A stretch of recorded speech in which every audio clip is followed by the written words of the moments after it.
my man. You're not my man. You're a genius.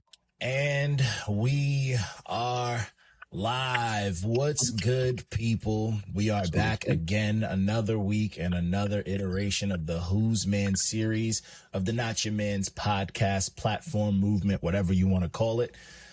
I'm your host, John D. Contradiction. I'm here with RecklessDWR, and we are here with A1PHAB3NCH. I'm going to have everyone introduce yourselves, starting from whoever wants to start it off. Introduce yourselves, MCs. I am H2O. Spell that motherfucker with an 8. I represent that alphanumerics and that A1PHAB3NCH, baby, representing Soul Flow all day. WVCC, Scythe, live. Yeah. Travi Dab, bench warmers. I got beat your jokes. Travi Dab, bench warmers, click. A1PHAB3NCH, the lazy MC, you know what I'm saying? It's holding it down for the crew. Yo, what up? Yes, sir, J5. A1PHAB3NCH crew. Last but not least. Yeah, last but not least.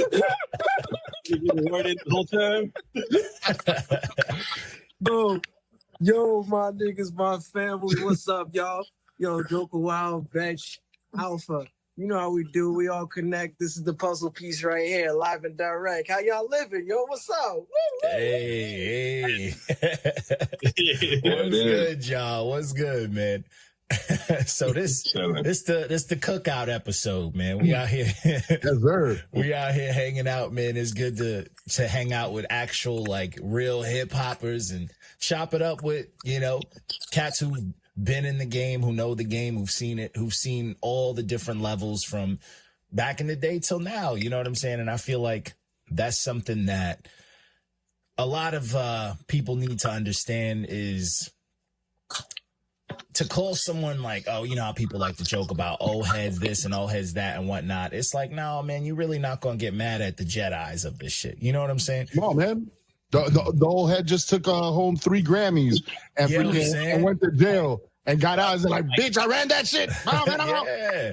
And that's that energy. That's that student energy. You know what I'm saying? Like, at the end of the day, he's a student and he's preserving something that is it's a culture that is in everyone's fucking life on the planet, unfortunately, whether they like it or not. Everyone has something to do or knows about hip hop.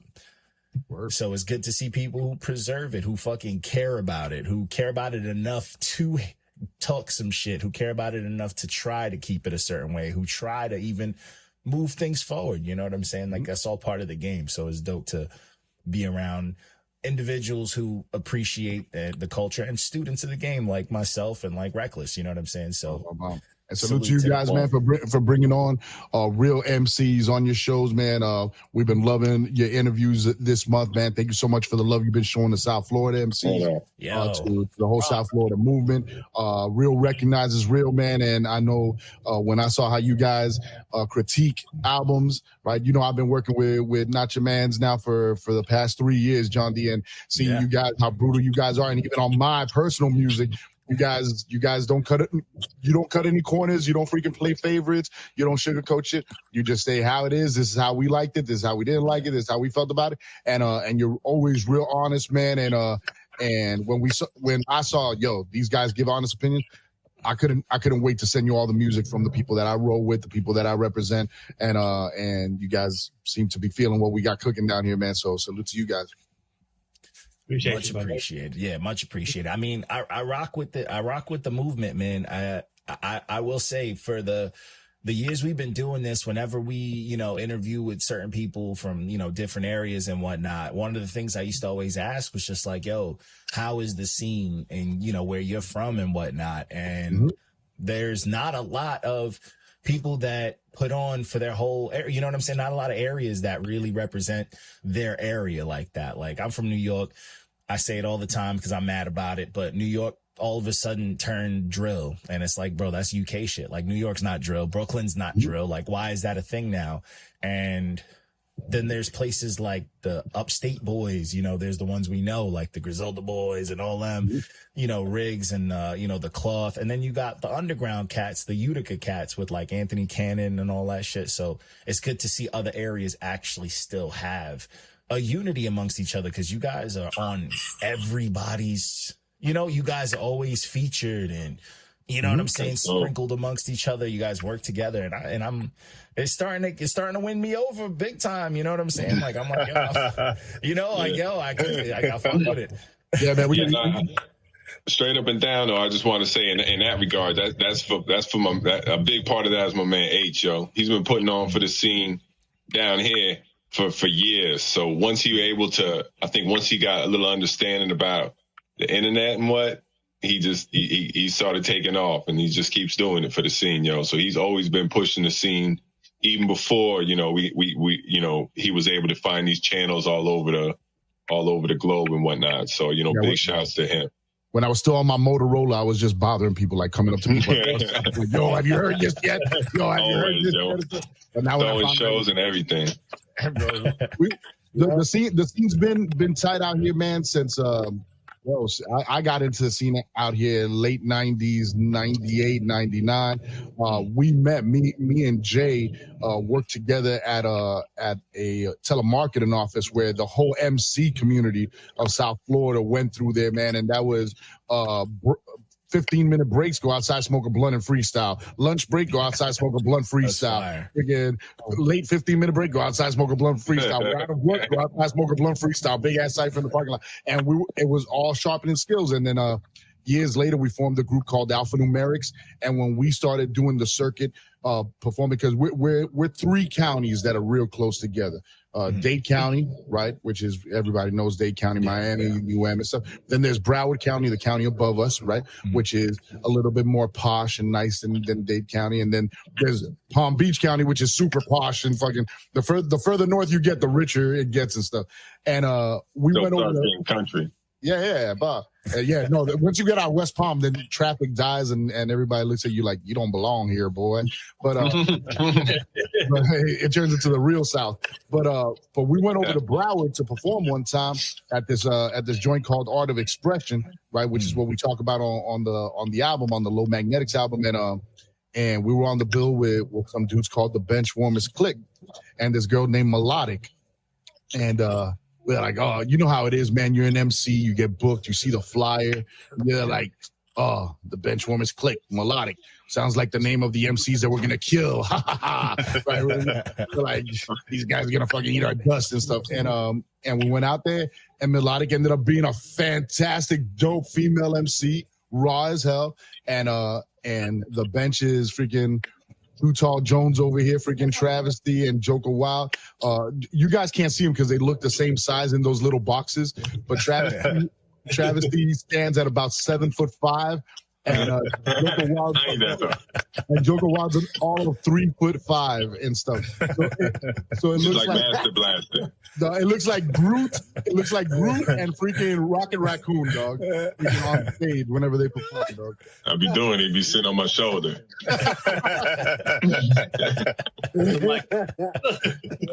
Yeah. Damn, that's fire though, man.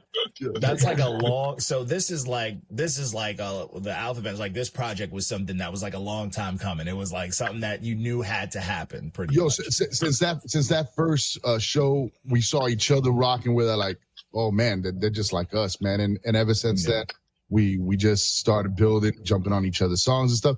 And whatever, Jay, I'll let you tell it because Jay tried to sell these guys freaking some health insurance or something. I think that's how you got in tight with them or something. But it was credit repair service. It was credit repair that you were into. Yeah. I'm pretty sure they were both interested, as far as I remember. But it was like really dope, man. You know, like us being spectators and watching them rock, and just being like impressed, you know what I'm saying? Because you know, the school that H and I come from it's a very competitive school, right? Where like, yo, you gotta be nice, you gotta spit something dope, you gotta rock the crowd, you gotta have dope beats, you gotta have the rhymes, like everything, right? You gotta rock the show. And then to see them kind of embody all that, we were like, yo, these dudes are ill, yo. Nice. And then that's fucking dope. Man, love is love, man. Likewise, too, just, you know, the whole vibe and how everything came together. You know, y'all came out to our spot, Dish Rag. You know, we had we was in the fucking hood, yo. Like, Hell yeah. Like stuff on the walls. Yo, when I went to your crib, I was like, where the fuck am I? Like, where do we park? Oh yeah, across the street Like, in that freaking deserted lot with the rats running around. Like, yo, they're gonna rob my shit here. Me and Joker had the prime time parked in the front spots. That was it. Yeah. Damn. First come, yo. Oh, yeah. Hell yeah. No, yeah, me and Joker clicked up kind of like we actually played ball around the way, and we used to siphon the parking lot and stuff. So we was kind of still new to the scene well, we kind of we rocked some spots at Broadway, but we were new to the Miami scene. So, but we really came down and we rocked the Art of Expression that was in like Fort Lauderdale area, and that's when we started linking up. And then we met H, and then kind of opened it up to the whole Miami scene and so many dope artists. This is back in like shit. When was it? Like 2010, 20? Yeah, we're talking 2008, baby. 2008, man. 2008. Yeah. So first Catalyst Saturday Night Live. And for me, man, I at that time, me and Jay were starting our group. This was now my third group going on, and by this time in the game, at least in the local scene, I had already learned that everybody got an ego, everybody got a chip on their shoulder. So. Salute to Charlie Fast in the building. We found out very quick that if you go to a show where there's 4 other groups performing, everybody's looking at each other like, I'm better than you. Watch what I'm going to do and stuff. And nobody's really building like that. It's a competition. Everybody got that chip on their shoulder. And these are mostly the people, the crowds that we're rocking for are 75% artists, and then the other people are those artists' friends and those artists' girlfriends, or so they bring out people who just want to rock with them for the most part. And you kind of got to steal it. Yeah, exactly. So really, how my whole thought was, if we're performing for artists, then how is it that we're gonna get them to get past their hate, right? To listen to the music and appreciate. So what I said is, look, man, we can't find any venues that are throwing down good underground shows, right? All the shows are freaking some trap stuff, some Miami booty stuff, some freaking clubby stuff. Some people trying to sound like Mystical or freaking Cash Money and stuff. And we're like, yo, there's a whole scene out here because the college radio was pumping out freaking mad underground hip hop. The B-boy jams were packed with freaking B-boys, graph artists, MCs. So like, there's a scene out here for it. How do we do it? And I've always been the kind to, don't complain about it, do something about it. So I linked up with the brother who had a really dope spot at a church where upstairs they had one room where it was a b-boy room, all wooden floors, mirrored walls and stuff where the b-boys were trained. Downstairs they had a 2-story wall where people were doing freaking up to top to bottom pieces and stuff. All the graph crews were coming out to this church and bombing, and he's there like most of the damn elements in there. Jesus, Catalyst was that, man. Catalyst in Miami was a haven for all the elements. Where if you wanted to go and learn the elements, you could go. And I talked to my man Joel. God rest his soul. He passed away a couple of years ago. I said, yo, can I borrow a space for the MPs? He's like, that's all I'm missing. I just don't have nobody to organize anything for him. I'm there like, I can do that. And we started organizing ciphers and open mics, and which turned into performances and battles called Saturday Mic Live. And it was dope, man, because the more that I grew in the scene and I went out performing with J5, the more dope cats that we were finding everywhere, and we were able to book these cats at Catalyst. And every time I would give these cats the address, be like, yeah, come out here, perform over here. And they pull up, they're like, yo, H, this is the Presbyterian church, B. And they're like, yeah, go park in the back. Don't worry, park in the back. And they walk up, they're like, yo, I got like a beer on me. I got a blunt. Don't worry about that. Just come upstairs and stuff. And everybody that would go up there, yo, Trav, Jokes, what was your first impression walking through Catalyst, B? I mean, I remember you just, you said keep the drinks low. We did. But it was dope. I mean, you walk in and, you know what I'm saying, the walls is all tagged up. Ill graffiti everywhere. In one room, there's probably, at sometimes it could be 20, 40 B-boys doing their thing. In the other room, it was 100% hip-hop. It was 100% hip-hop. You know what I mean? Straight up. A lot of dope nights, a lot of dope cats. a lot of fun times at Catalyst, man. Yeah, man. For real, And imagine just a place where hip hop is all around, but in this one room, bro, we're starting off with beats playing and cats are just ciphering, going at each other, and then we pull out a box of props, and then you gotta freestyle on the props, and then you gotta freaking freestyle about topics, and then after that we're bringing up freaking 4 acts, and after that there's a battle going on. That was the kind of training ground that we had going on in Miami, where they allowed us to throw it, and we were throwing it for free, so everybody was out there and gave me the know-how on how to organize a show, how to keep a show running, and from there we started rocking out in nightclubs and stuff, and I was able to book freaking the bench for shows, and I tell them, yo, be there at 11, and they show up at freaking 1 o'clock in the morning. They're like, yo, can we perform earlier? Like 11. Real hip-hop shit. Nah, but they were coming down from West Palm too, dog. Two counties away, dog, making the truth. But we ain't gonna front. I was at Joke's crib, and he'd take like 45 minutes to put on a T-shirt. I'd be like, "You look the same. What were you doing the whole time?" I was ironing it, but it wasn't connected. You got footage of that show, the original show at the place, or nah? What happened? You got any original footage of that show? Man, there's a lot of footage. If you go on YouTube and type in Catalyst Miami, Catalyst Hip Hop Miami, there's footage of, Quell from Typical Cats performed there, Blueprint performed there, freaking Bat Sauce and Lady Daisy has performed there. The battles there were freaking epic and stuff. Man, there's a lot of dope footage and stuff from there, man. You can check it out. Man. And right now, go ahead, my bad. No, but for everybody out there, anybody listening in Miami, on we'll probably say it again at the end, but May 4th, the day before Cinco de Mayo, Alpha Bench is opening up for Blueprint at the brand new Catalyst in Hialeah. They got a brand new location where we're welcoming everybody out there. It's gonna be fucking a great night. It's gonna be Alpha Bench, 7 Star, Charlie Fast, and Blueprint. Man, it's gonna be fucking crazy. Wow. Yeah, that's dope, man. That's that type of shit though. Like, so me, I grew up, I'm in New York, whatever, and I grew up with like in the punk rock scene and the hardcore scene. And to me, it was because they were both very similar. You know what I'm saying? It was always DIY. It was always, you had to put this shit together, but it was always built. It was like for the community, by the community. And I feel like that's the shit that a lot of newer ages and stuff are resentful of the past type shit, because everything's a little more businessy or a little more, showcases are set up to be showcases to take kids' money and all that other shit. So it's like, it's honestly one of those moments where it's like, yo, you really weren't there. And it's not even like to tease. It's like, yo, you got to understand, like, that foundation is why, you guys are the way you are. You rap the way you do, or you respect the culture the way you do. And I feel like that's something that needs to be taught. Like, even now, hearing the stories of this Catalyst spot, which sounds super dope, sounds like a fucking playground for hip hop heads.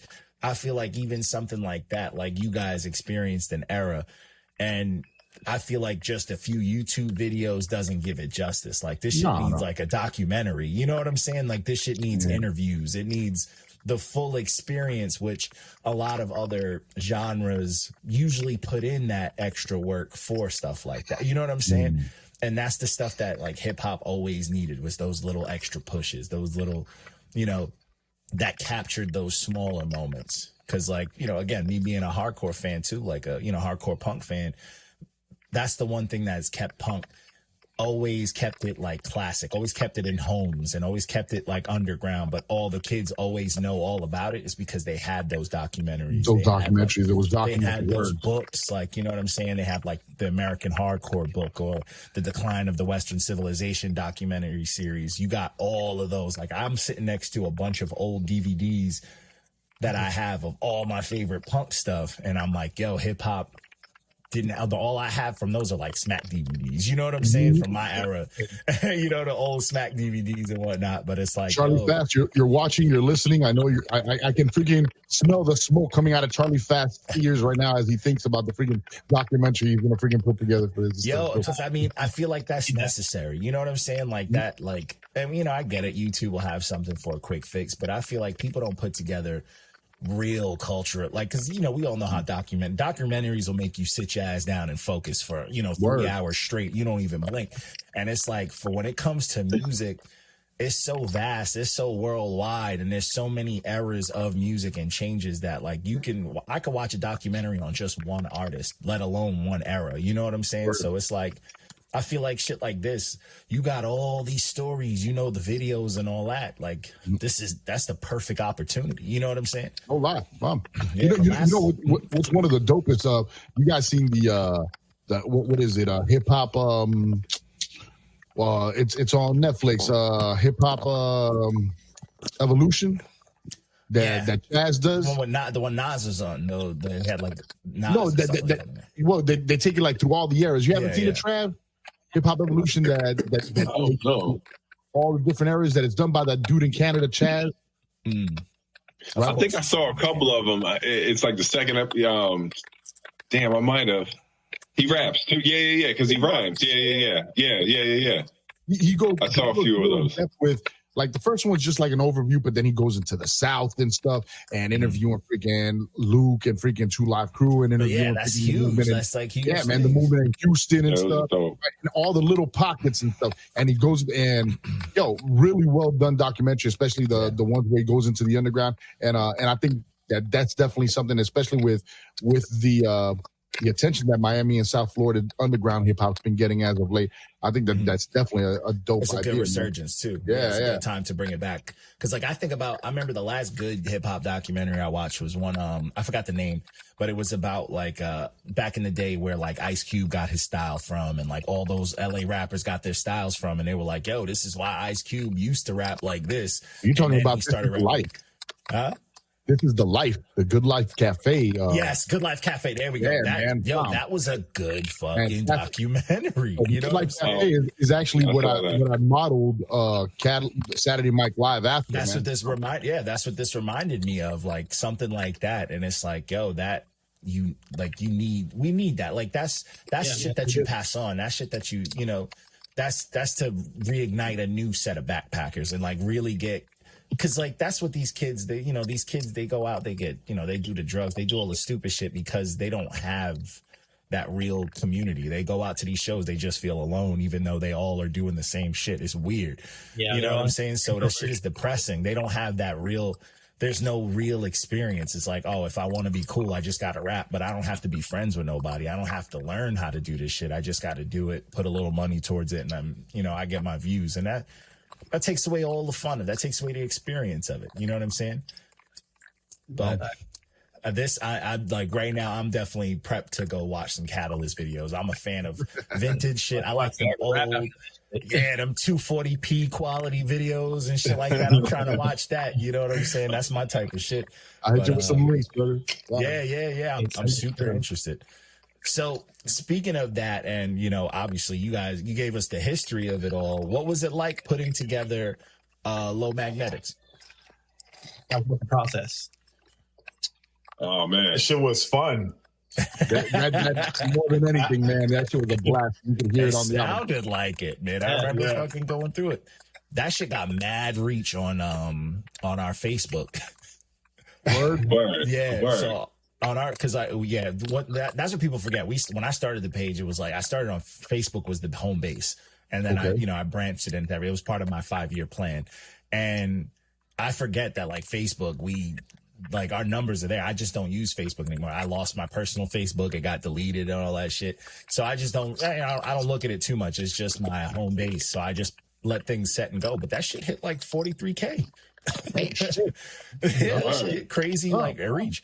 Actually, it hit real good reach, and I'm just like, damn, like, that was Jay just playing it over and over again because that's all Jay's on. This is just the review. This is just the review. This is like because on Facebook we don't post the videos. We just post the picture, the stamp, and the review. And this shit organically hit I'm looking at it now, 43K, which is dope. People got to see it, and it was a fun. I had a good time. I cracked my cookout jokes, but it's a good time. Like that kind of feeling. It reminded me of shit that we haven't seen since before COVID. It reminded me of block parties. It reminded me of cookouts at the park and whatnot. So, guys, Jokes and Trap, do you remember how you guys reached out to us for that? Because we never thought you guys would ever want to run with us. We were like, yo, freaking the bench. Let's just go by the Bench's studio to see if they have a beat, and maybe we can freaking sneak up on that shit. Wow. Is that what it was? Damn, I can't even remember how we started though. For real, how we started working on the first joint. I think we probably were just kicking it to work on something, and then probably I guarantee the first 10 times we got up, we probably didn't record anything. You know what I mean? We just kicked it, and we probably started writing some, but we never laid it down, and then we started getting busy. But yeah, I think it was always a vibe. And just drank and smoked, listened to some shit, and we left with Sewers, and we left with maybe one more joint, right? And when we came back, we laid down Sewers, and that's was Sewers the first. I think Sewers was the first joint we laid down. No, you might be right. I'm not. Damn. I think I remember that. Where they're laying down that joint, I come with the hook, and there was still a space in the hook, right? It was like, what are we gonna put in there? And I don't know why I'm there. I just started freaking Finding Nemo and stuff with freaking Shark Bait, hoo ha ha, right? And I'm there like, yo, why don't we say ooh ha ha? Yeah, they're like, what the fuck? They're like, yeah, let's and yo, it's freaking. That's the most dad shit I've ever heard of. Yeah, I was thinking about Finding Nemo, bro. I was spitting these bars, drinking and shit. The funny thing is that you say, thinking it sounds like pre-COVID. This album is actually 10 years old, man. When we recorded this album, I was with my ex-wife, which is 2 relationships ago. Right, that's 10 years. Freaking when I recorded this, most of them didn't have kids yet, right? No, I think Joker had just gotten married, right, and freaking Trav right after. So because of them getting married and having kids and everything stopped, and it just hit the freaking. It got put in the freaking vault and stuff, and it was just a joke. Whenever we would talk to each other, we were like, oh, you remember that album we recorded and stuff? Yeah. And it wasn't until COVID that Jokes was like, hey fellas, you update on the Alpha Bench album. We're like, what? Yo, and that's when the ball started rolling again, man. So that's pretty dope. That makes sense though, because it definitely. I remember the one thing that stood out, it brought me back. You know what I'm saying? I'm like, oh, this brought me back to when I used to collect CDs and fucking, storm FYE and just buy whatever cover looked cool and see what sounded good and what sounded whack. And I was like, yo, this shit brought me back, man. This shit had a dope sound. There you go. That's what's up. That's what's up. And that's it. Just reminded me back when music was more pure. It was just music. You know what I'm saying? It wasn't I wasn't skipping songs I was trying to hear skits. I was trying to fucking, you know what I'm saying? I'm trying to understand albums. I'm reading lyrics and books. That's what it reminded me of. So, and it honestly. I had to chop those skits. Those skits were 5 minutes long, each one of them. I had to chop them joints 30 seconds. Which is good. But I mean, I enjoy a long-winded skit. But I mean, this was dope. It reminded me of, I'm a huge Jurassic 5 fan. Whenever they play, I'm always trying to go catch it. You know what I'm saying? So it gave off those vibes. And to me, even then, I'm like, yo, I've been a, J5 fan forever. And it's like, man, when was the last time I bumped, when was the last time I bumped them though? You know what I'm saying? And it brought me back. It made me think yo, these dudes sound like they having a good ass time. The contrast is crazy. They all got different voices, but they all are rapping their ass. You know what I'm saying? You all rap different, but you're all you cannot deny you all were rapping your ass off, but having a good time doing it. And it was it seemed like cookout. Y'all were just fucking around. It didn't seem like y'all were yo, we need to make a serious album and it needs to be, it seemed just dope to be dope, not to challenge, not to, we're not thinking about these guys or that sound. No, we just want to put out some dope shit that we like. Yeah. And I fuck with that, man. I'm always going to resonate with that. Yeah, man. Yeah. One thing we always loved about the bench is if you go into and for everybody out there, the Benchwarm is click on all streaming platforms, yo. You got to check out their back catalog. I mean, our brothers have worked with everybody from Rex to Dynas. I mean, freaking their catalog is 4 or 5 albums deep, all fire shit. And they're our favorite group from South Florida as far as duos, right? And what we love about them is that they never took themselves serious. They're real lighthearted with their rhymes. It's always hard. It's always freaking. It's always dope beats and stuff, but it's fun hip hop. Hip hop you can dance to, hip hop that freaking the whole party vibes out to, and that was our style too, where everybody else was trying to be militant or trying to be super hard or super drugged and stuff. We're like, yo, nah, we flip this shit. We're fly with this shit, man. Yeah. It don't need to be all that. You just put some dope shit out and be slick with it. That's like I'm Long Island, so De La Soul type shit. That's some De La Soul type shit. You know what I'm saying? It don't gotta be all Coogee rap and guns and all that. It could be some fire slick shit too. Oh. Hey, yeah, straight up. Yeah, I'm not mad at that at all. So just to clear it up, Benchwarmers is Jokes and Trav. Yeah. Got it. I got it. I'm gonna check that catalog. I'm gonna dive into it.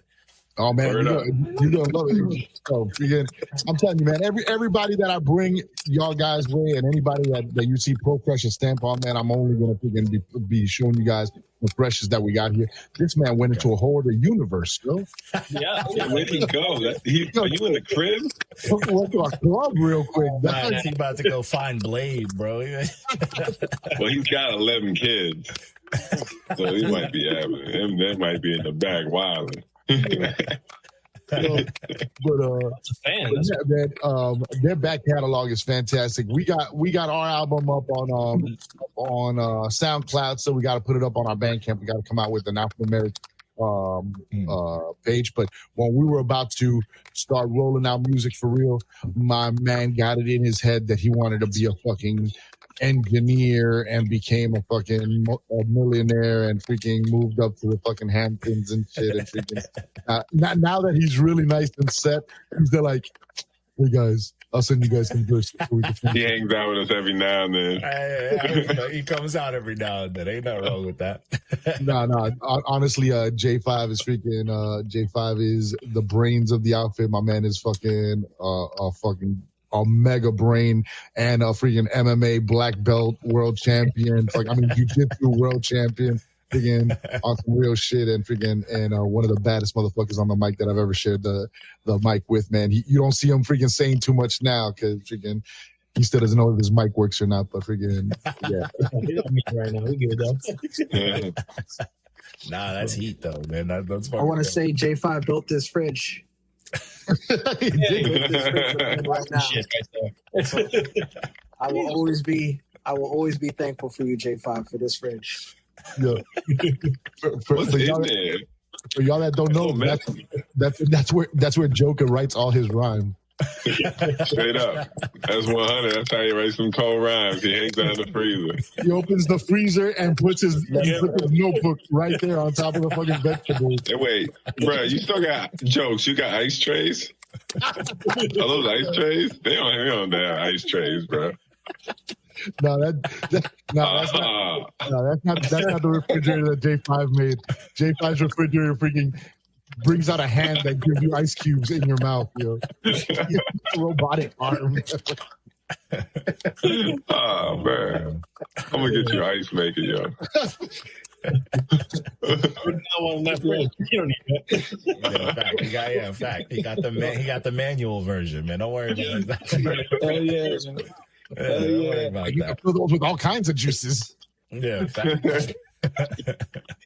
You can't pour Kool-Aid into the ice maker in your refrigerator and have it be freaking It's Kool-Aid honest work. It's honest living. That's humble. That's real humble. You know what I'm saying? I'm not mad at that, man. That's real humble.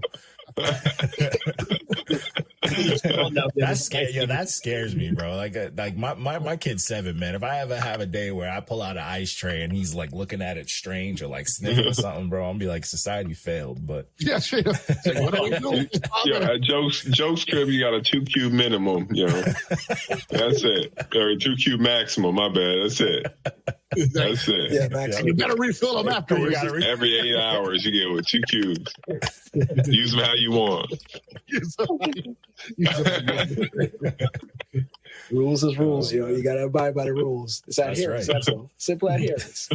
Oh man, that's his thermostat rule, bro. That's that dad shit right there. You start making up rules like that. 2x cube limit. So Reckless, I know you got yours. We're gonna kick into yours early because we got 30. We got 4 people on here. Yeah, we will run away with this freaking interview, guys. I'm a fan of it. I'm a fan of it. This is a good combo right here. You know what I'm saying? But one question I got, since this whole month has been a whole like exploration through all the Florida scene and shit that I've been put on and shit. So do you guys feel like one day you're gonna have your day in the in the sun, in the light spotlight? You know what I'm saying? Hip hop will put its, you know what I'm saying, is a magnifying glass on the Florida scene, or do you not even care about us you guys being on like that and shit? Jay, I'll let you say something. Yo, I think H, you're probably the better person to answer that question, especially because I feel like you're a representative of the South Florida hip hop scene. So I think you could speak for us all. Bro, didn't I tell you that man is the smartest man in our fucking crew, dog? I'm Jesus, right? So, we right now being on Not Your Man's in Long Island, right?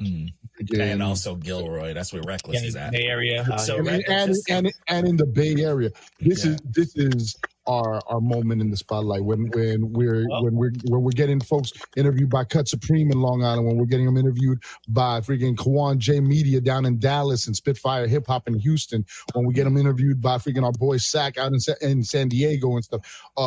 This is our underground, man. This is our media. This is our industry now, right?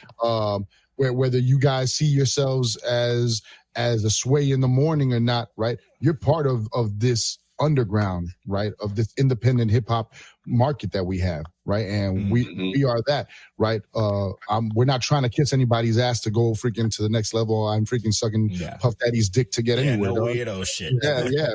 And we're happy. We're happy making the music that we're making, right? And everybody from our sector, everybody from South Florida has been making dope music forever. And it's about time that we get it out there and all it takes, man, is you guys are dope hip hop heads, man. You like good hip hop. So when you hear good hip hop, you say, this shit's dope. Dope hip hop, yeah. That's it, right? It doesn't matter where it's from. Oh, and then you ask, where are these cats from? And it's always a great caveat when you could say, Delaware? What? What? West Palm Beach? What is Lake Worth? Right? And that just adds to is like, yo, dope hip hop is no longer only in Brooklyn, right? Yeah. Brooklyn freaking passed that baton. Yeah, now we lost it. New York's lost. One of the saddest days of my life was when I traveled to New York with our boy Recognize and stuff, which you guys freaking had an awesome interview with, man. Thank you guys for that interview. It was fantastic. Yeah. But traveling up to New York with Recognize, he had just gotten signed to a label, and his label asked him, okay, so what do you want to do? He's like, I want to go to New York and find some fucking banging beats to fucking make this album. So he freaking flew him out to New York, and every producer that we sat down with was showing him trap beats. And we're like, we could get this at home all fucking day. I mean, like, we fell off, man. Yeah, we come from the home of that. Out of the boroughs. Yeah, man. I'm like, we came here for that boom bap, for that fucking feeling. Like, and have the producers tell us, nah, that doesn't make any money, yo. That doesn't freaking sell. And to feel, wow, New York gave up on it, right? And now, up on it, bro. Yeah, man. And now one of the proudest moments of my life is in these past 2 years, hearing all of these different media outlets in the underground saying, yo, what do you guys got in the water in Miami, yo? What do you guys got going down there in South Florida? That's one of the proudest moments because I feel we've been pushing it long enough where now it is getting that limelight, and yo, we're not gonna stop. All we do, freaking Trav just dropped the Reminisce 90s shit, which is freaking banging, which features everybody from South Florida's underground scene, which is hot as hell. And that shit could play in any region. That shit is fucking getting played overseas like crazy because they love that boom bap shit over there. Over there, it's not, oh, it reminds me of that old shit. No, over there's this is that real shit. Thank you for fucking for staying true to that real shit. And I mean that makes us proud, bro. It's we stayed crazy and insane in everybody else's eyes long enough to where we're back in trend again, yo. And we were just hard headed enough to not give up and not flip when everybody was there like, dog, you got to make more melodic hip hop, yo. You got to freaking sound more emo, yo. You got to freaking add a little bit, freaking do a little dance, do a TikTok dance, guy. Come on, right? And it's like, always cycles, yeah. So we're like, nah, we're gonna keep on doing us, and that's why if you go through freaking the Benchwarmers Clicks discography, you're gonna find mad shit that you're always gonna find something you love because they stay true to that style, bro.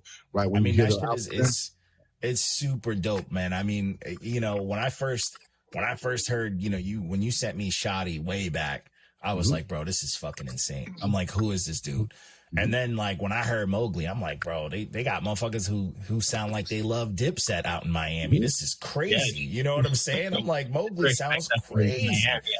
And, and it really opened my eyes. Like, the more you were sending, I'm like, yo, I gotta fucking pay attention. You know what I'm saying? Because I mean, to expand on that. I mean, like, I'm a digger, you know. I mean, I have all types of hip hop from the '90s, whatever. But I love that boom bap sound. But like, when people are like, "Who are new cats? You know, who you listening to?" I'm like, it's the homies. You know, it's the whole scene. There's so much, so many dope cats putting out dope music out here. So it's refreshing. It's dope to hear. You know, being recognized. You know, out there for all these cats putting it down. So. Yeah. I mean, it's something I like straight up when people ask, I'm like, yo, you got to check these dudes out. And it's like, it's not even on some like, yo, you know, like even you saying like, yo, you listen to the homies. It's like, I would have to correct people like, yo, he's not just saying that to put them on. Like they're that dope. Like that's what the fuck they're doing. They're putting out music. Like this is some real grounded shit. And they all have their own styles and they all got to bring their own, you know, swag and pockets to it, and it's just it's dope. I mean, it's crazy because Reckless is kind of like the Bay Area's H. You know, he's Rec. You know, you know, when I hit him up and I talked recruiting him, he would literally like almost every month send me at least like 6, 7, 8 different just new or even like, you know, local legends. Just always putting us on, and whether I rocked with it or not, and I always give the Bay Area sound a hard time, but yo, there was always some shit, and I'm like, yo, this goes crazy, like this is dope, and then some stuff, you know, I cook up a little bit. That's how I get down, but you know what I'm saying? It's just like, yo, I didn't realize there's that kind of, you know, unity going around since New York died, bro. Long Island had a strong.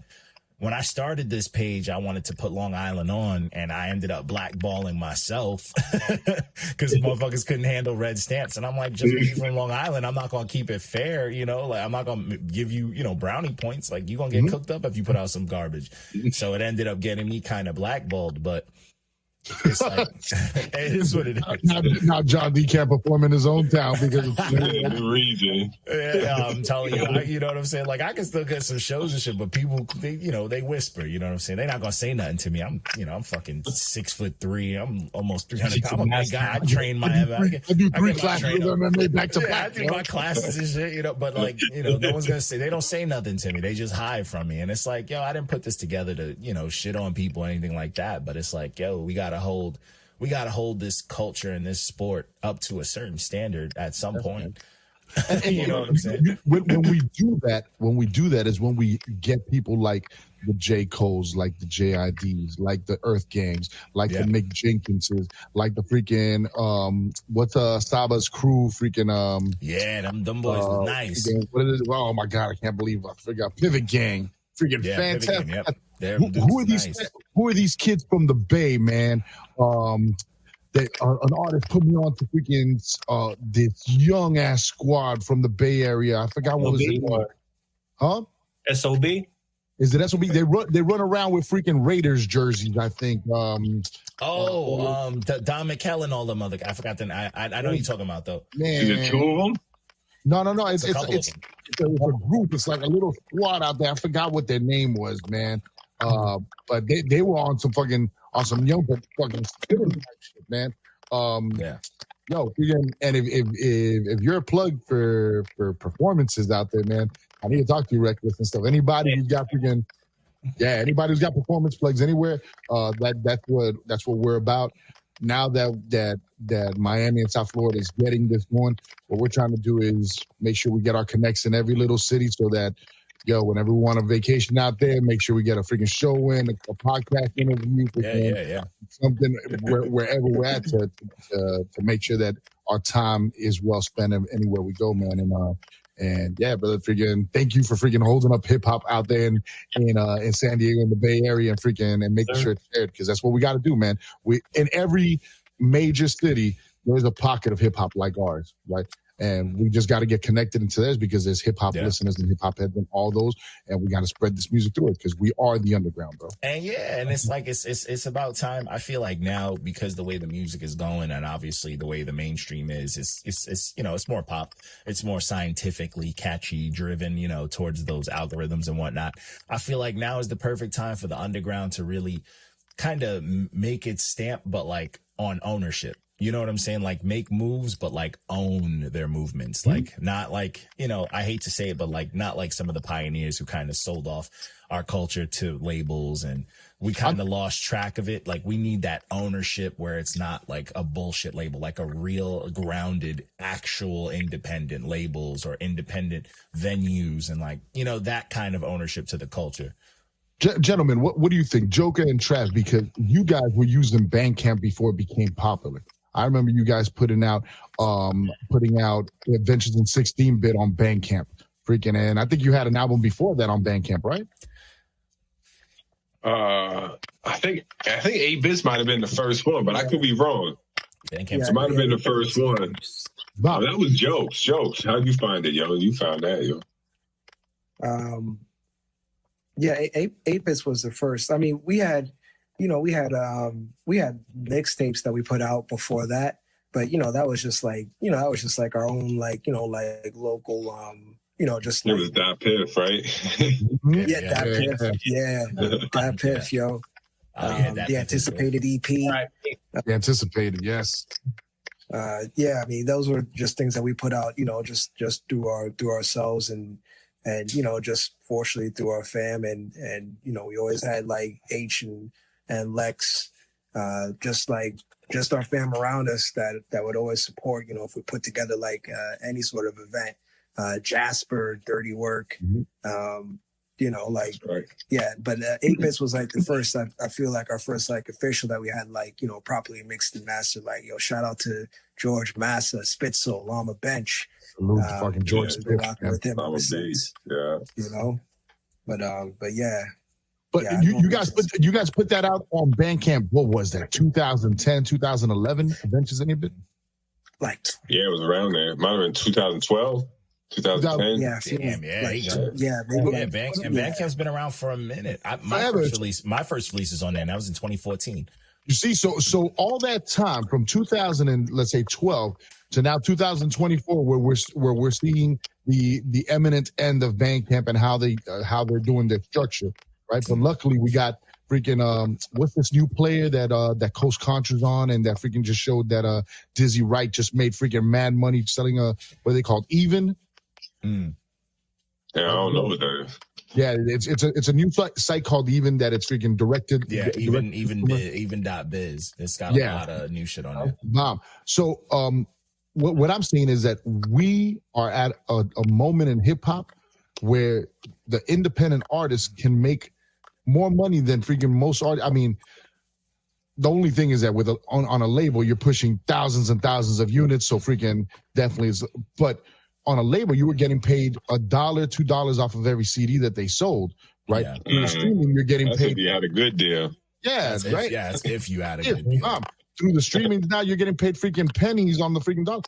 Yeah. Independent artists can sell their album, and just depending on how many people you could reach, how many people buy, you're keeping $7 out of the 10, dog. You're keeping a high percentage. Yeah, right. Mm. So it's a great time to be an independent artist, man. Without the label and stuff, it's just you got to do the legwork and you got to be creative. You got to learn that. Yeah, but I mean, the struggles are oversaturation. There's a lot. My bad. Go ahead. My bad. No. You're right. No, you're right. No, but there is a lot. It's hard to say you're a rapper nowadays. It's almost embarrassing. Like, you know what I'm saying? Like, it's not like it's a stigma. Yeah, like I'm always like, I used to love like, oh yeah, I can spit and all. And now I'm just like, yeah, I rap sometimes. Maybe, on a Saturday or some shit. It's almost more socially acceptable to say you're a YouTuber than if you're a rapper. It's kind of weird. And I don't want to then I'm what I'm gonna get. Oh, my nephew raps. Let me send you some. I'm good. Like the worst is when you get. Oh yeah, let me hear something. Here's my Spotify. Go ahead, and listen on your own time. Yeah. I'm not freestyling for you. And I'm not freestyling for you in Walmart. Get out of my face. Yeah, that's not a good look. Nah, hell no. You keep the music. Usually they beat the music and they're like, oh, that's you. And you're like, yeah, man. And they're like, okay. But you see, and it's always the same reaction. It's always like, oh, so you actually rap. And I'm like, it's like, all right. And that's what makes me proud of the music that we put out, man. That the people I roll with, that my crew puts out. Because where Trav and you say it's oversaturated, but honestly, I think that could work to our benefit too. Because there's something to be said that there's an analogy of the black felt that makes the diamond shine brighter, right? Mm-hmm. In the ocean of all this bullshit that all sounds the same, when you hear an A1PHAB3NCH album start on, you're like, oh. This shit's fucking different. Oh, these cats, and the easiest way that they put it is, oh, they snapping. Oh, they rapping. Like, yeah, you say it twice, it matters. Yeah, we do this shit, man. We pros at this shit, right? Yeah. A lot of times I hear you, John B, say, oh, you're on some student shit. And honestly, we're on some fucking. We like to think about ourselves as, now let's hand out some pamphlets here. Pass these on to the fucking guy next to you. Dog. You guys need to learn something. We're on some fucking tutor shit. We all started as fans of the culture. You know what I'm saying? We was all. I mean, regardless, we loved hip hop before we probably all started rapping. You know what I'm saying? So we still. In our group text, oh, you heard this, you heard that, you know what I mean? Shouts to WBCC Radio for always putting stuff on. But 100. I mean, we still fans of the culture. It's dope to still have that. I mean, that's why I do this. You know what I'm saying? Like I do this page strictly out of like, when I wasn't doing it, I was always that dude like, yo, did you cheat? You peep this. I'm always on iTunes on Fridays when the new shit come out. And I'm skimming through all of it. And I'm just like, yo, this is dope. That's why the reviews are the way they are. Because it'd be the way my reviews are written out is the same way I'm going to approach my homies in the text. Like, yo, you hear that shit? It was ass. Like, this shit was garbage. Or, this shit was dope. And it's like, because that's what I want with the reviews, especially with how saturated it is. It's like, I'm going to give it, it's just going to be straight to the point, and I'm going to do one listen regardless of if you're famous or not, because I'm sick of looking for a review of a project and someone's telling me this person's life story. I'm like, bro, what the fuck does the music sound like? I don't care if his dad, drank when he was a kid, bro. Like, unless the song is about that, like, what is the project about? And these dudes are like, oh, but if you compare it to this album from 6 years ago, then maybe it's good and this and everything's a masterpiece. But I'm like, how many times did you listen to it to figure that out? I feel you. Sometimes I think I think we just keep it simple. It's just try to make some dope beats and rhymes, and just hope it resonates. You know what I'm saying? We, obviously there's more to it, but that's the baseline. Make some dope beats and rhymes. Start with some dope beats and rhymes, and if you have a day where you wake up and your pen is untouchable, then that song is gonna be a banger. You know what I'm saying? It happens to us, Or if you want to really work on something, that's dope too. But it's also like, yo, you can't expect, just based off of your stature in the game, people to just always love it or run your shit back multiple times. And that's the one guarantee as a page that we do guarantee is like, we're going to listen to it once and review the shit how we feel when we listen to it. And that's it. You know what I'm saying? We're not guaranteeing nothing else. We're not guaranteeing that we liking it. We're not guaranteeing that we hate it. You know what I'm saying? And it's like, that shit to me keeps things fair. That's as fair as we can get. And then I threw the emojis in there because kids don't they don't like to read paragraphs. The paragraphs are for the older cats. throw the emojis and a number on there, then they can go ahead and argue all they want. But it's like, yo, you suck though, man. You took all the good emojis, and I want to do so. I want to find a way of condensing my long ass write ups and reviews into something short like that. But I'm like, fuck, John D took all the cool emojis, dog. Yo, that emoji shit, I took like 2 weeks putting the list together. Yo, real shit. Yo, man, the way the page started, bro, it was not a game to me. I was very serious about it. I took 2 weeks working on all the emojis, looking at what felt right, what made sense to me. I made the list, and then I wrote out like this was like a 3-month process. I wrote out like a 5-year plan, and it was like, this is who we're going to review first. This is who it's going to impact. We're going to see if they bite. If they bite, we're going to drop this review, this. Then we're going to do just reviews. Then it's going to turn to a podcast. Then it's going to, and I had this whole written out, and I sent it to a bunch of hip hop dudes that I've always rocked with. I've been in the game for a minute, and dudes were just like, nah, we don't see it. And as soon as we posted the first Not Your Man's review, it was 1 week's notice album with like Demrick and it was like all of them. It was like Demrick, Z. Yeah, and what's his name? The one who smokes all the time. So Dizzy, yeah, you said it. Yeah, and it was their group project, and I was like, this project is ass. And we posted it, zero followers on Instagram, Facebook, and that shit hit like almost like 2,000 looks. Oh, Day shit. one, out the gate, had all the artists comment on it. They bit. And had gotten to a beef with Demrick and got into all this argument on the comments. And I was like, oh, shit, that did way better than I thought. And then it just yes. then we went on a blocking spree. Fetty Wap blocked us. Saweetie blocked us. The City Girls blocked us. I'm like, here we go. Dave East blocked us. I'm like, yo, this shit is moving. And that was it. I was just like, yo, that was the plan. And I was like, to me, I thought it was hysterical. I'm like, yo, you mad over some emojis? So funny, Pro Fresh and Not Your Man story. All you guys know JOK, now Choco Valens, right? I started freaking doing publicist work for Choco Valens. He hires me to push a couple records of his, and I send it to Not Your Man's, and Not Your Man's does the Not Your Man's things. They're like, why is this guy so angry? Right? Whatever. They freaking don't give him a freaking a nice freaking critique. I get a message from John D's like, yo, H, what's up with your boy, B?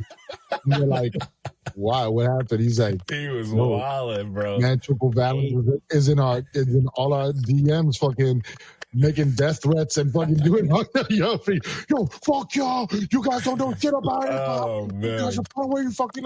And I'm like, yo, my bad, hold on.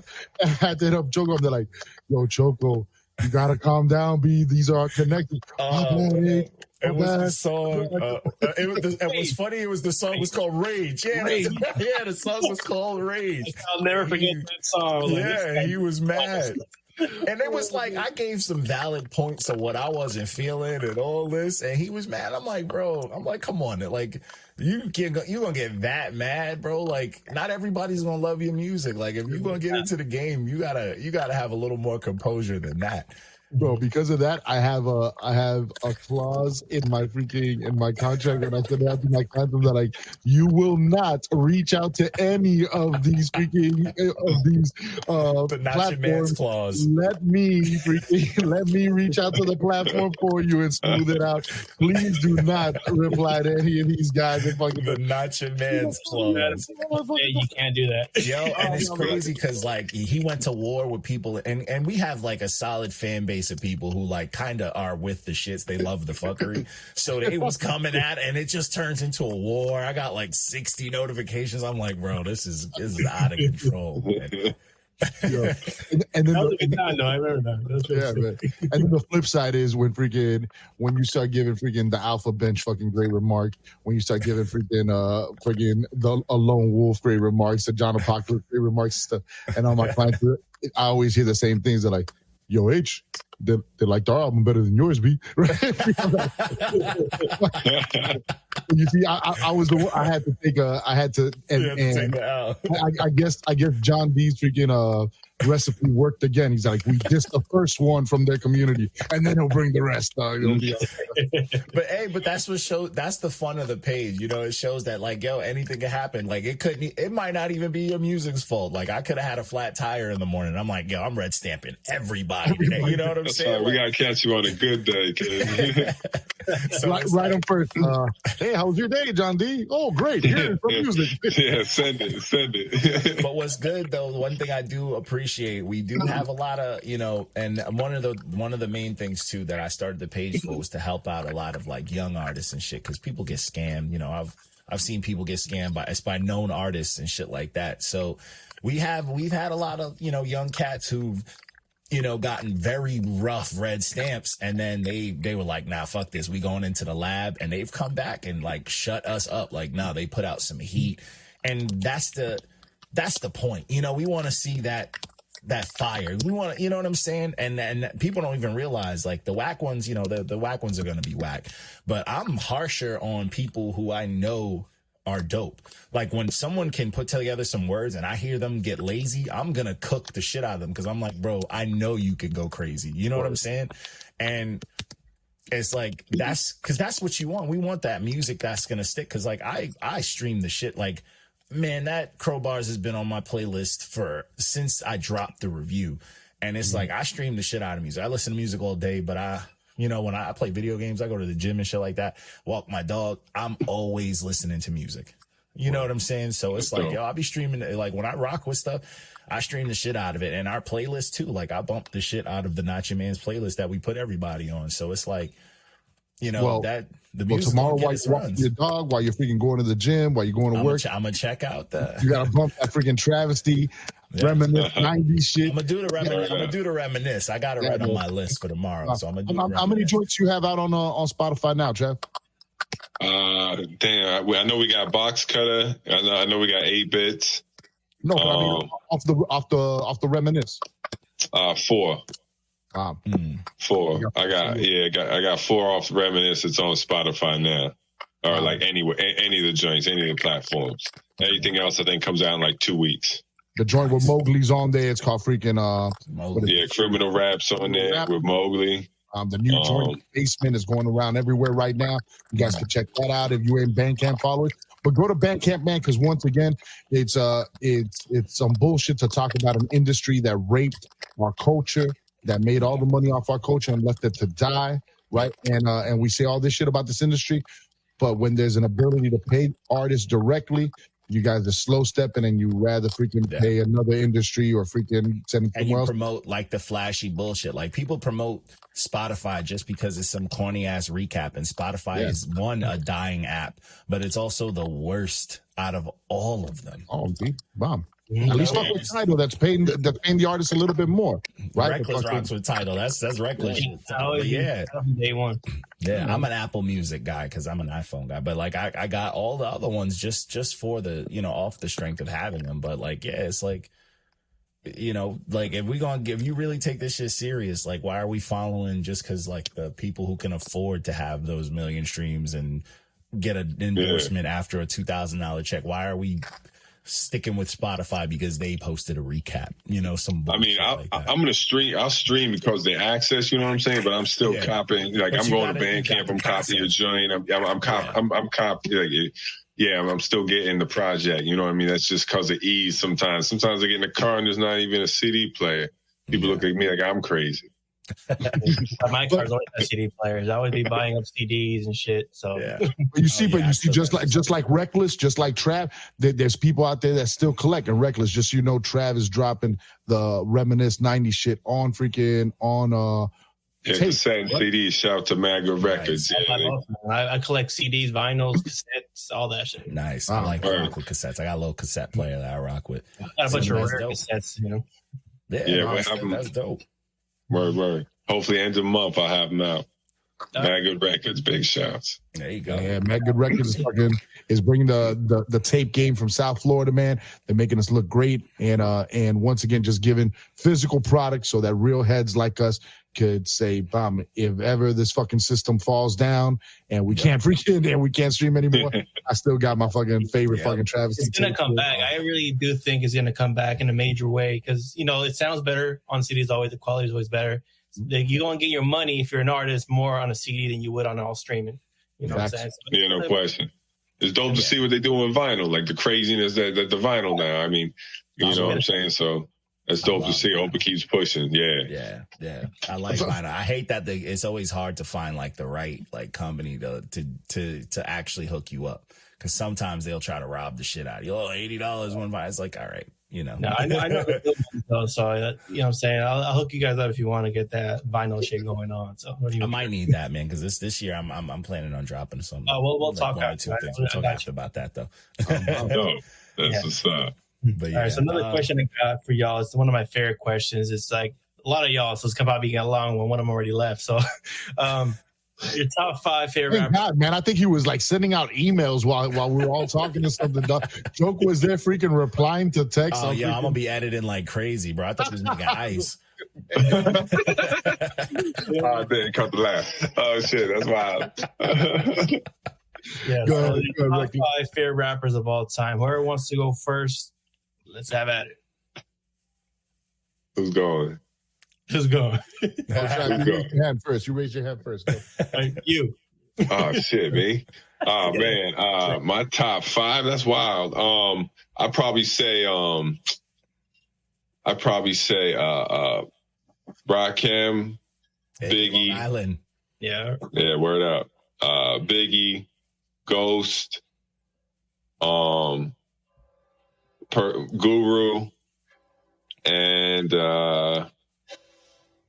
probably KRS. Those are like the ones I listen to heavy. Yeah. Yeah, that he like the presence rappers who got like a big presence on tracks. You know what I'm saying? Yeah. They all got their definitely style and voices and because for sure. You can't. That's a hip hop cheat code when you got that track presence, because you don't even have to say much, but you stole it off of just your voice and the projection. So Q-Tip. Hey, he's in my top. Shit, man. There you go. Just his smooth voice. Bro, Bonita Applebum has the freaking least amount of lyrics in any rap song ever, and it is a fucking classic. Classic. Bonita, glad to meet you. Yeah, that beat too. Q-Tip's the truth. He's super fucking underrated. All around. Yeah, man. All around. Like as an MC, produce all around, super underrated. One of the most golden voices ever, and freaking his production. Yeah, that cadence is fucking dope. Any song he's on, it's him. I mean, Tribe's not underrated though. Tribe's legends. Legends. Yeah, legends. But people got to know that it's Q-Tip's production. You know what I'm saying? Yeah. And I feel like people don't, because you never hear people mention him in like, top 10s, 20 producers, and it's like that's kind of criminal, bro. Because you haven't. I don't know a whack Q-Tip beat. You know what I'm saying? So it's like, that's true. Since we were talking about documentaries, I would have loved to have seen a documentary about the UMA. I remember around the Beats, Rhymes, and Life time when freaking you started seeing the UMA on the production credits on the Tribe albums and stuff, and on freaking other albums, like, yo, who's the UMA? And it was Tip, Ali Shaheed, and Dilla, man, right? And freaking, yo, those 3 freaking building together, man, come on, man. That's a documentary. Yeah, that would you take a couple of hours away from my life with that, man, easily. Trav, the other day, Trav, you were talking to Kawan about the fire that or the flood that took out the Wu-Tang catalog, the early Wu-Tang. I mean, think about the craziness. Just think about Dak if he drops in like 95, 96 with meth and all the. I mean, come on. Q-Tip had a flood. Q-Tip had a flood too, fucking right before fucking Beats, Rhymes, and Life, that wiped out the whole next Tribe album at the fucking Midnight Marauders, right? So imagine what they really had planned for that. Yeah, what they had planned for that. It was Dilla that came and saved them with all the new beats and shit. But freaking, it was freaking a whole album that they had ready to go. Mad shit they had. But whatever, I digress. Jay, I haven't heard your voice in fucking the whole interview, man. Who are your top 5? Yeah. Am I muted? Nah, I'm just fucking. I'm just No, you're not muted. Hit the button. Oh, let me. Yo, I have a hard time with that because, like, I don't know. I feel like it does. It does, yo. I'm like, yo, wait, no. And I talk to myself. Yo, I'm commuting and shit, and I'm like, who's on my top 5 now? But there's like 3 main rappers I would say that are in my top 5. They're consistently there, and it's Black Thought, Pharaoh, and KRS. Those are like my top 3, and then everything else shifts around. Yeah. Okay. KRS is still doing it. He's still putting out heat. He's still putting out heat. I just heard him on a track with Slick Rick and Mad Lion that they just Still dropped. cooking. Being like, yo, fucking, he comes out with 2 verses, dog. Oh, right. I like the joint, the B minus. The one he the did. minus one? Yeah, hell yeah. Fucking recently? Yeah. Yeah. Yeah, man. He's still in the cooking. I don't know about anything B minus touches, yo. I love that. Yeah. Boot camp all day. Oh yeah. And they're still producing freaking top quality shit, bro. Freaking nasty. Who's Joker. top 5 we missing? Joker's top 5. Your top 5. He's just gonna say 2: Busta Rhymes and MF Doom. You're no. Buster Doom and MF Rhymes. My bad, Joe. What was the question?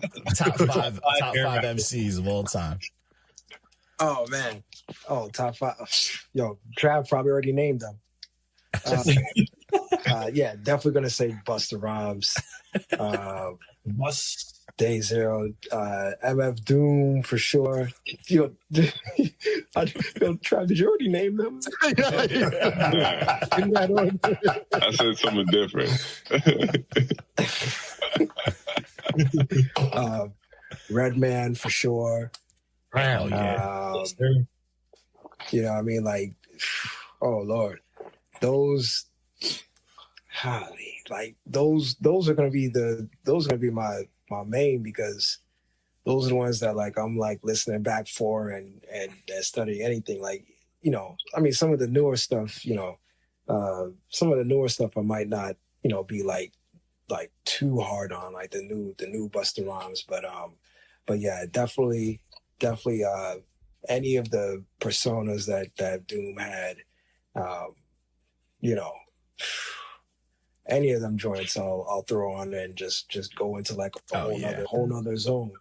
I mean, after those 3, I mean, it shifts around, but those are my tops, yo. That like fills up the whole headspace, like just unconsciously like patterning myself after and whatnot. Like, yeah, definitely. Yeah.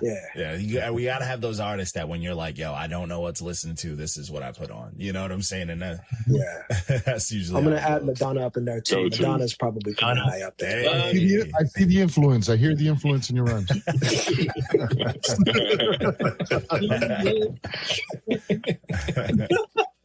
I see influence still shining. Yeah. Now the head honcho himself, H2O. I know. In this group, we're all fucking 4 equally ugly. Equal. I just have the show on Thursdays.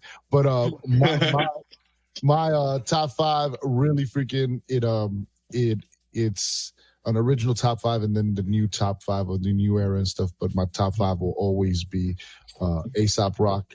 Right, Pharaoh Monch, Black Thought, kilt wearing Yasin Bey. No, freaking old school most dressed. Most dressed. Freaking, can't be saying that about Bey. And then I'll. It fluctuates, man, and that's where it goes into the new school, man. Fonte is fucking fantastic. Fucking top. Oh yeah. If you guys don't fuck with Decca, holy shit, man. Oh, that's A1PHAB Rock Light. Oh yes, exactly. Bro, have you gotten into Decca's music, man? Yeah, he's fire, bro. He's the fucking truth. His artwork is freaking beautiful. Yep. I mean, the guy is freaking. His pen is excellent. Homeboy San, another freaking excellent freaking piece of a writer. Brother Ali in my new freaking school freaking top 5. Definitely freaking top, but yeah, those are the caliber freaking lyricist. My favorites though, my favorite MC of all time is Common. Don't say. Oh man, I knew you were gonna say that. Hey, Common don't be missing, bro. Don't miss. Wait, did you say Pharaoh too? He said Pharaoh too, right? Pharaoh's part of my top 5 of greatest MCs. That's the whole thing.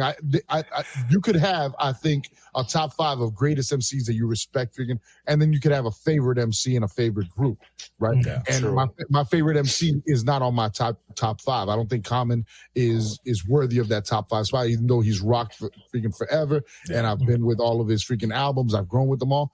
He's just the one that speaks to my soul the most, right? When it comes to life shit. And De La Soul's my favorite group, man. They taught me everything I know about fucking rocking, about freaking left field freaking lyricism, about being yourself, and that was always the avenue I was on. So yeah, that's my pantheon of what makes an H2 Owens. Okay. Hey, that's solid, man. That's some solid lists. And sometimes it should stress people out, and they just got to be like Biggie, Tupac, Jay-Z. Nah. Man, I can't stand those lists. I see those people as hip hop clones, man. Honestly, there was during that whole Bad Boy era when it first started coming out that it started splitting. At least for me, I was so freaking dead set on, yo, there's this underground shit, and if you don't know about this shit, you're just being fed whatever the fucking media and radio's fucking giving you, and you're just gonna be one of those clones that's like, oh yeah, I like hip hop, and goes to the hip hop nights at the club because that's where the bitches are, and the DMX and fucking the Rough Riders shit there. Yeah, but nah, man, I want to. DMX is dope. Yeah, this is dope. I knew you would say that. DMX is a true. I feel like he just didn't get the love he deserved, but I feel like also. What are you talking about? DMX was a god, yo. DMX I feel like he didn't know. He was a god amongst there's like hip hop fans, but he did not get treated well in hip hop. I feel like people didn't back him up when they needed him to. I feel like people didn't help him out when they needed him to. But I also feel like nobody told him that Swiss Beats is not that great of a damn producer, and I feel like that should have been told to him a long time ago. Swiss got a lot of dope rappers on his stuff, but I mean, his beats are just. I think Swiss Beats made an era, man. His best album, I think, was like Gangsta and Gentleman, with Styles P gave him like the most like vast, like I guess different than Swiss Beats. But I just his out of those top guys, he was not my guy. He was like the Eli Manning of quarterbacks. You know what I'm saying? Yeah, like, you know, like the keys. Yeah, no, he was getting joints. I mean, he was banging out joints. After bagging her, he'd have better keys on his beats. He did it. It just sound like Sith or whatever. Yeah, awkward ass loops, man. When him and fucking Timbaland did that versus the first one, I'm like, this shit sucks. Two motherfuckers was out of touch. Yo, the other day I had a complete brain freeze. Who was the RZA versus? That was RZA and Primo, right? Yeah. The verses. That was dope. That one was dope because people just, I mean, and it's obviously Primo's Primo, but people slept on RZA, and I was like, don't. I'm like, because people don't realize RZA. Yeah, and that's what's dope. Like RZA was a fan of fucking music. You know, that motherfucker has sampled westerns, kung fu, you know, like. But not only that, I mean, you think that like 93 to 96, you probably got like 5, 6, whatever classics you almost want to say, a whole album that he produced. He has stuff that people forgot he produced, and that's why I was like, yo, do not sleep. Yeah. That's why that verse brought out Biggie, the Biggie joint. Yeah. Super dope. But that's why also, I mean, I'm gonna have to say, and unfortunately, DMX got cooked by Snoop because Snoop's production was fucking ages ahead of a lot of the Swiss shit. You know, that's when you heard that disconnect. Like Snoop, he should have done all the Dame Grease joints, from the first album. You know, can't really see now. Got my West Coast bias, so of course I'm gonna say Snoop on that shit. You just the quality and the beats alone, bro. You couldn't deny it. You know what I'm saying? Like. That stop, drop, shut him down. That shit does not sound good to anything that Snoop was like. Come on, bro. Murder Was the Case. Like anything off Doggy Style. All those beats were phenomenal, bro. Oh yeah, man. But I'll tell you one thing, man. In a club, freaking 187 drops. It sets a vibe and everybody's there. But bro, when Shut 'Em Down fucking came on, when stop.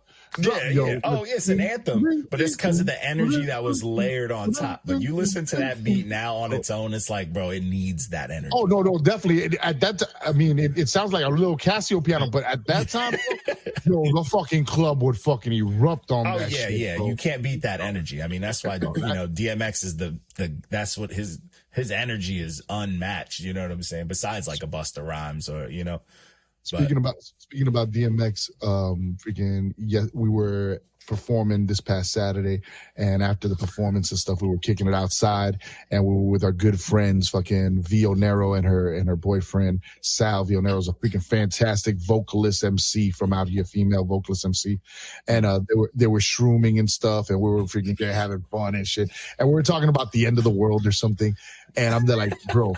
When the tidal wave come, because I always think that I'll be standing at the shore on the coast in Florida and see the waiting for it. Yeah, see the big tsunami coming my way, and I said, when the tsunami's coming, I'm just gonna hold my girl's hand and I'm gonna fucking scream with all my might at the tsunami until it just wipes me out, and I'm gonna send my spirit flying through the universe like that with that same energy into all eternity, and I'll hear butterfly in the sky, I go twice as high. You wasn't sure. I'm feeling like, I told her, bro, if I spend the rest of eternity just with the theme song of Reading Rainbow playing in my spirit, I will be a happy soul for the rest of eternity. And then her boyfriend Sal says, but what if it's the DMX version of Reading Rainbow? And that's have you guys heard that shit? Oh yeah, that's fantastic. The Christmas joint too. That was pretty good too. That's what should be streamed. That should have as many streams as Mariah Carey's Christmas shit. Yes.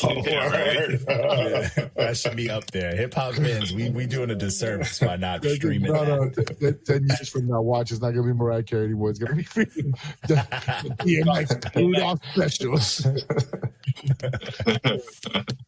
But yeah, so Reckless, what else you got, man? We got our top 5. Yeah, so when it comes to putting together a project, how do you go about who goes on what song? You know what I'm saying? There's like 4 of you, you know what I'm saying? Does anyone ever get cut, or did you have to try to fit all y'all in? Bro, if we were cutting people, me and Trav would have 3 albums already, and freaking and Jay would be cut off of it. Me and Trav write fast as hell, dog. Freaking, we hand out beats, and I'll turn in half of them. Here are hooks, here are topics. Here's my verse, guys. Write about this. And Trav the same way. Yo, here's a hook, guys. Here's the topic. And then we'll give them to Jay and Jokes and wait 3 years, and then they come back with a verse, and we're like, oh shit, I remember I wrote something to this. Oh wow, the song sounds complete now, right? But then the fun thing is that we tell them things like, yo, this song's about going on a cruise. Let's write a song so maybe we could get picked up by like Royal Caribbean or Norwegian cruise line or something, right? And Joker comes back with a verse about freaking his laundry being dirty or some shit. He's like, it's okay, don't worry, they'll like it. Shout out to that. That's that energy, bro. I do that shit all the time. They'll be like, yo, this is the theme, and I'm like, so I'm not gonna follow it. Or there is a theme and you're like, nah. Yeah. Oh, it's a theme to you. Like, not for me. Yeah, I think usually we get a pack of beats, and then me and H just start going, and then we be like, damn, we gotta stop, yo. We gotta wait for Jay and Jokes to come through, because we definitely need their style, styles and contrast. Every voice and style is totally different, you know what I'm saying? Yeah. So we gotta have everyone's piece on it, you know what I'm saying? That shit's important. That contrast is dope, man. Ain't nothing worse than hearing a group track and everyone sound the same. Like when you hear different contrasts and stuff, it's like different treats. It's different things to pick from. That shit is fun. You're right. Yeah, no, that shit. Word up, yeah. That's why we try to ad-lib each other's joints here and there, and each put in everyone's different flavor on each joint. The annoying shit was because now we all live in different cities, right? I think Trav and Jokes might live maybe 20 minutes away from each other, right? But we're all a good 2 hour away from each other. But when we lived the county away, that we used to take the drive up there. Me, Jay, and Trav would write the verse and then jump in the booth and record it right there. And Jokes would always be playing engineer, and we'd be there like, "Come on, Jokes, your turn." He's like, "Nah, it's okay. It's okay. Don't worry. Go home. Right? It's like they get to marinate on it and work on it. He go to his freezer and shit. But the crazy thing about Jokes is one time he was ready to record his verse, right?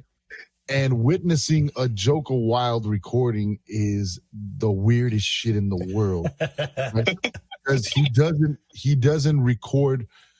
His verse isn't written as a 16-bar verse. He records like this. Walking to the party, tell her, and she looked at me like, wearing high heels, right? And then he'll go back, he's like, oh my God. Boomerang string, right? It's like he fits in puzzle pieces for sure. The whole freaking walking to the party like, looking at the legs with the boomerang string. And like, what the fuck? It is the most freaking magical thing to see in the world. Yeah, that's an art in itself, man. You can't be mad at that. It's an art in itself. Rapper do rap like that before. That shit was tight. No, he's the ad-lib master.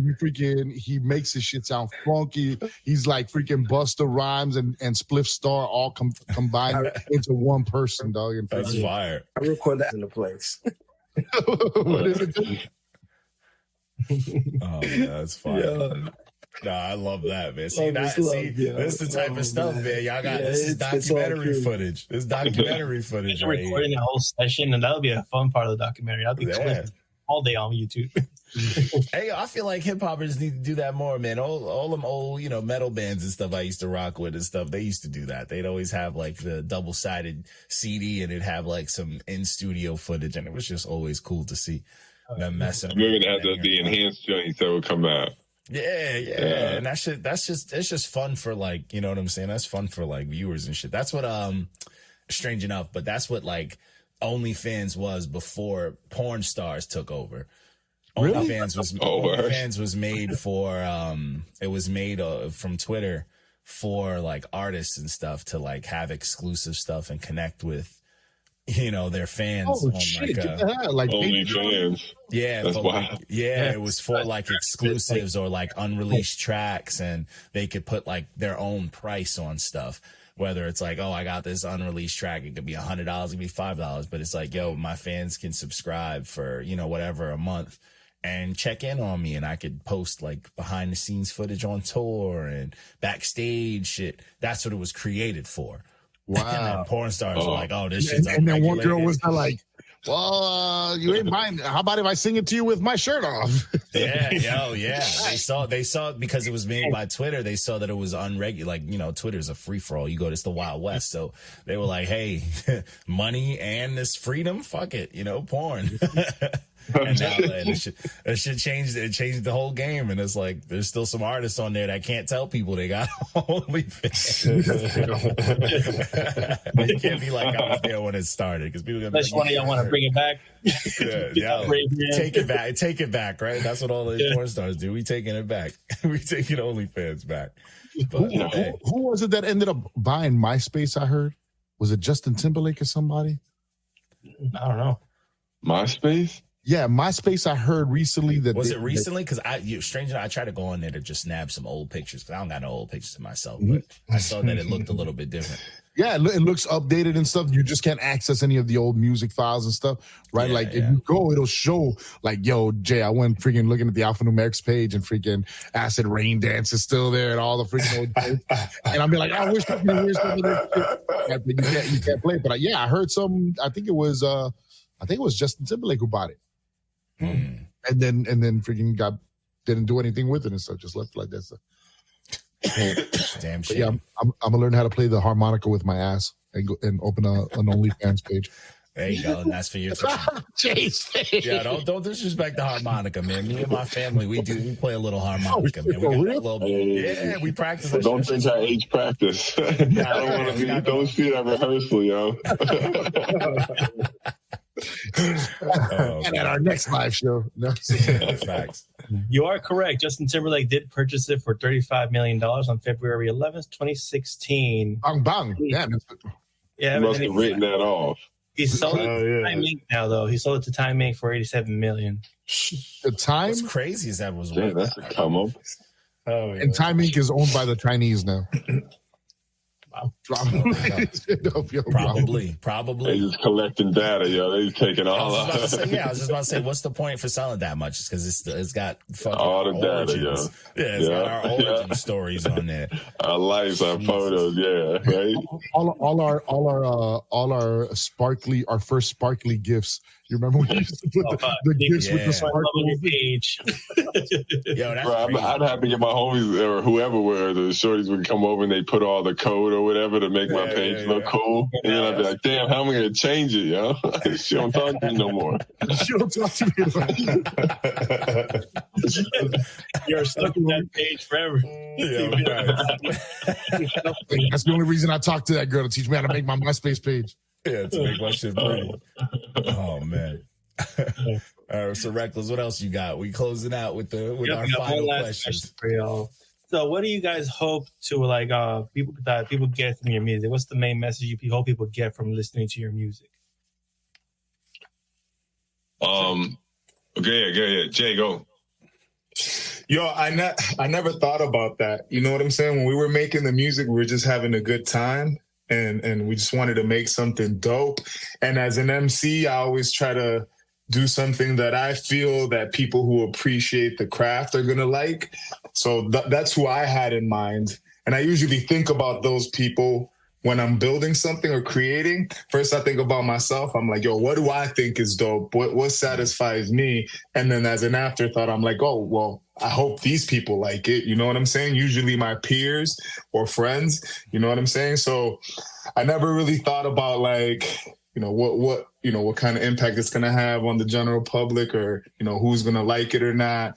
So, I mean, I just want people to, I'm glad that the music's out there and people are enjoying it. That shit to me is like, that's the frosting, and the cherry on top and everything. That to me is the biggest part, that it's actually out there. People are listening to it. Yeah. I get to spend time with my brothers here and with you guys, and we're talking about music that we created. So yeah. Shit, imagine the album was recorded 10 years ago.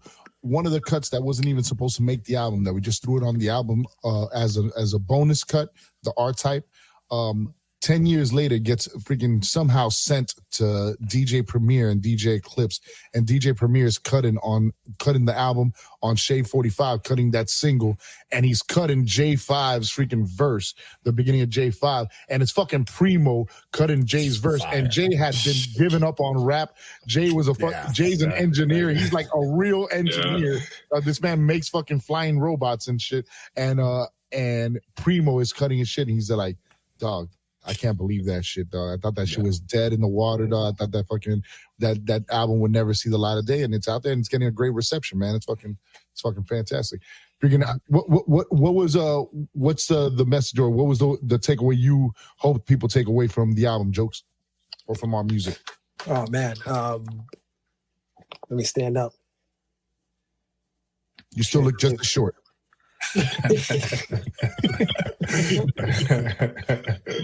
I would say, if nothing else, just to appreciate the fun and everything behind the music, like everything, like listen to the skits. You know what I mean? Like, Trav, like, fucking cut that shit down. Nobody will know the amount of foolishness and nonsense that those skits came from, but still, like, that shit is distilled into the whole essence of just the vibe that all of us had, and we'll have. Like, part 2 will one day get out there too, but like it's all the same. It's all the same. It's raw. It's love. It's fun, and it's just dope, man. Like, that's, if you take away nothing else, just this is music that you can just throw in, have fun, take your shirt off, have a croissant, throw a bagel out the window, and just keep it moving. Hug your kids, man. Yeah. Calm it up, yo. Absolutely. Nah, I mean, straight up, I think that's kind of like, you know what I'm saying, the vibe you're going to get from all of us is like when we stepped into this project, like I said, we were all students of the game and students of the culture. So we were just trying to make something we all thought was dope and just, hey, let's get the brothers together and we're going to make some dope beats and rhymes and it evolved into something, you know what I mean? But I think it just started out with us having a vibe together, and just loving the game and dope shit's going to come out of that. You know, we all push each other and it was dope to get each and every person's own style and I guess input for each record and what, because everyone had inputs on everything, so it was a lot of fun that we did, back in the days. And don't get it twisted, Jay still's cooking, and we still got we got some Alpha-BENCH too in the stash too, for sure. We got some gems. Mm-hmm. Yeah, we got an album that's about 12 cuts deep already, freaking just getting the last touches put on and then send it to mixing. So and then these motherfuckers don't stop cooking, and freaking Jay's finally riding again. So we got a lot of great stuff in the works. For me, the one feedback that I got that I never expected is I never thought that freaking every girl that I dated in the future would freaking think that We Don't Care If They Call You a Hoe was about them. It's like why'd you have to write that about them? That wasn't you. That was 10 years ago. Don't worry about that. Jeez.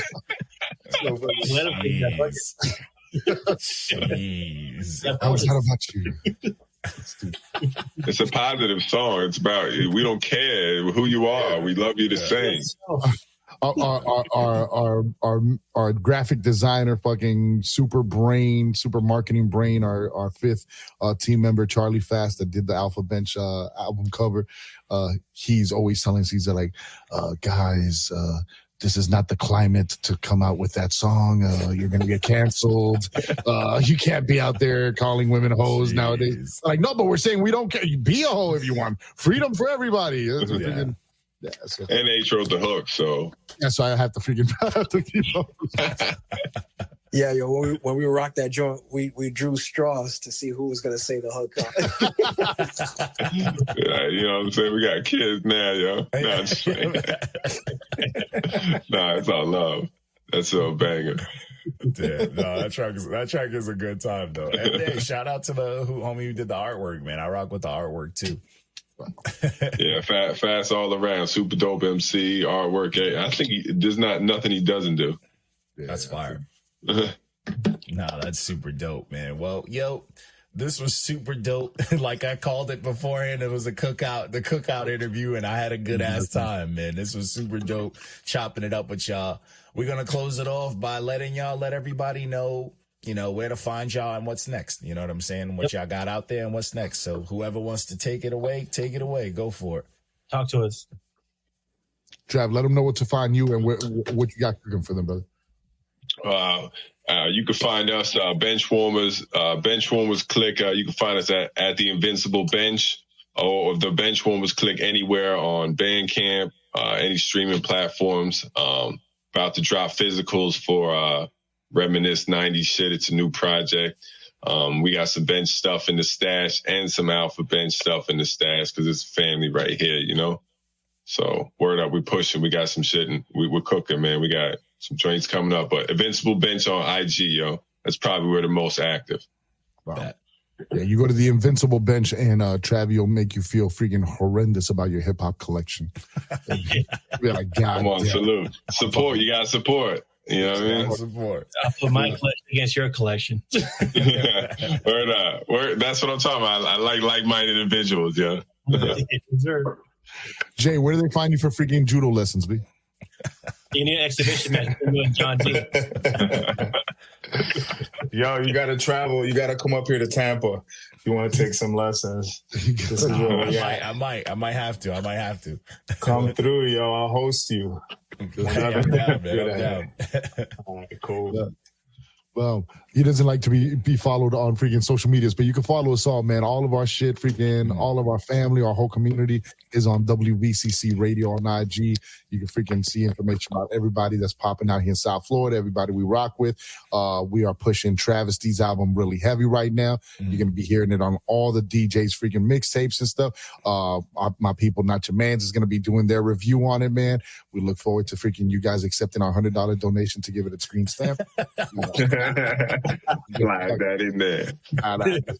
It's got the Mowgli. It's got the Mowgli track, Trav. Don't worry, it's already got the green stamp, baby. It's got the green stamp. But that's how Mowgli is selling his verses now. He's like, my verses come with an automatic green stamp from Not Your Manz. Hey, there you go. Yeah, he do be cooking though. yo, Mowgli and Shadi are fucking this shit right now, man. Yo, fuck with the Soul Flow scene, man. Soul Flow is the freaking name of the hip hop movement out here. Rock with this. Alpha Bench is not going anywhere. The bench warmers click. Go and find them on Bandcamp, on Spotify. Trust me, JD, man, freaking Reckless. You've seen what I've sent you, right? You've seen what I've sent you. Let me just say that those aren't my favorite freaking artists. The Benchwarmers click is my favorite group. Check those motherfuckers. You'll see why, man. It is fucking fantastic fire music. And thank you guys for having us at this cookout, brother, man. We had a great time tonight. No doubt, man. Yo, again, truly appreciate it. I'm definitely checking things out. So I got my list of stuff that's going to be reviewed and whatnot. But yo, this was super dope, man. If y'all need anything from us, you let us know. You can always reach out. You know where to reach me and all that good stuff. But yo, truly appreciate y'all, man. This was super dope, man. Y'all have a good one. We signing off, everybody. Appreciate y'all jumping in on the comments with the croissant emojis and whatnot. Yo, y'all have a good one, man. Yo, peace. Peace. Love you guys. Be good. Peace.